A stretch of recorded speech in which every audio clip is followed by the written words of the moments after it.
Bref, la journée commence. Je prends une douche, le petit-déj, prépare les enfants. Je les traîne dans la voiture, démarre la voiture, les dépose devant le collège. 8h30, j'ai rendez-vous chez le banquier. Des échéances approchent, je n'ai presque plus de trésorerie. Ma conseillère m'accueille, je lui parle des projets, du métier, elle me regarde, hoche la tête. Elle m'écoute, je lui demande de faire son métier. Elle me répond: ce sera avec plaisir, mais vous devez redresser votre activité. Elle me fait un grand sourire, je la regarde. Elle me regarde, elle me dit: vous aurez toujours notre confiance. Demain, j'ai rendez-vous avec un autre banquier.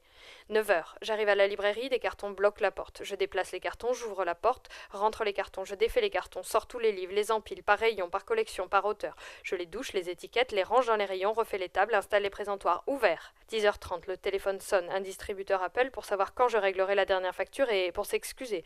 On a fait une erreur dans la commande, vous recevrez le dernier museau dans 2 jours. Je lui réponds: la sortie nationale est bien aujourd'hui. Il me répond: oui, mais rassurez-vous, seuls les supermarchés ont été livrés. Il a raison, je suis super rassurée. Je raccroche, je reprends mon livre. 10h45, une cliente entre et vient vers moi. Je cherche le dernier livre paru aux éditions Un sourire de toi et je quitte ma mère. J'ai oublié le titre. Ça vous dit quelque chose? Jamais entendu parler. Je lui explique que 70 000 titres sont publiés chaque année, qu'1 200 000 références sont disponibles en français, que ma librairie n'est pas assez grande, mais on va le trouver. Je vais sur internet, trouve le livre et lui propose de le commander. Combien de temps? 10 jours. Elle me dit qu'elle va réfléchir. C'est mort. 11h, je reprends mon livre. Une femme entre avec ses 3 enfants. Ils se dirigent vers le rayon jeunesse. Un enfant fait tomber une pile de livres. Je dis: laissez. Les enfants s'agitent, prennent les livres, se disputent les mêmes, crient. La mère en a assez, elle me regarde, je dis: c'est pas grave. Elle prend ses enfants, me dit: merci, je reviendrai seule. Elle sort, je vais ranger. 11h30, je prends mon livre. Un représentant entre, je pose mon livre. On se serre la main, il me présente les nouveautés, me parle des auteurs, me suggère des quantités. Je tente de négocier la remise, il me dit: c'est compliqué. Je lui dis: ok, mais j'ai besoin de plus de délai. Il me dit: ok. 12h30, j'ai faim. Une cliente entre et me demande le dernier museau. Je lui réponds que je le recevrai dans 2 jours. Elle me dit qu'elle l'a vu ce matin au supermarché. Je lui réponds que pour le même prix. Elle peut faire vivre un commerce de proximité, que je peux lui conseiller un autre livre en attendant. Elle me regarde étonnée. Je lui propose un autre livre. Ouf, elle prend l'autre livre.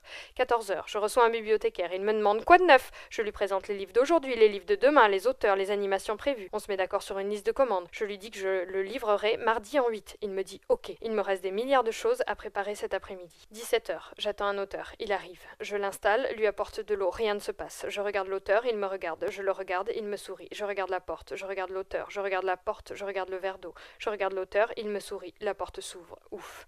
Des clients arrivent. Je regarde l'auteur, je souris. L'auteur lit, répond aux questions, raconte sa vie, ses résidences, ses dernières conquêtes, bref, son dernier livre. Les clients rient, les clientes surtout. 18h15, tous les clients se sont donné rendez-vous. Je conseille les clients, discute avec les habitués, encaisse les clients, conseille les clients, encaisse les clients. 18h50, je prends enfin mon livre. Une cliente rentre, elle semble savoir ce qu'elle cherche. Je lis. Elle prend un livre, elle me le tend et dit: quel beau métier vous faites, vous pouvez lire toute la journée. Je souris. Elle sort, je reprends mon livre. 18h55, je ferme. La porte s'ouvre, une femme entre. Je dis: je ferme. Elle me dit: je n'ai plus rien à lire pour ce soir. Je lui demande ce qu'elle aime lire, j'aime ce qu'elle lit. Je lui conseille d'autres livres, elle en prend 5. Je lui fais 5% de remise. Je la raccompagne à la porte, fin de la journée. J'ai hâte de savoir ce qu'elle en aura pensé. 19h30, je passe les commandes de la journée, fais les comptes, éteins l'ordinateur, les lumières, ferme la porte. Je monte dans la voiture, je démarre. 20h30, j'arrive à la maison, les enfants vont se coucher, je m'installe sur le canapé, je prends un livre. Bref, je suis libraire.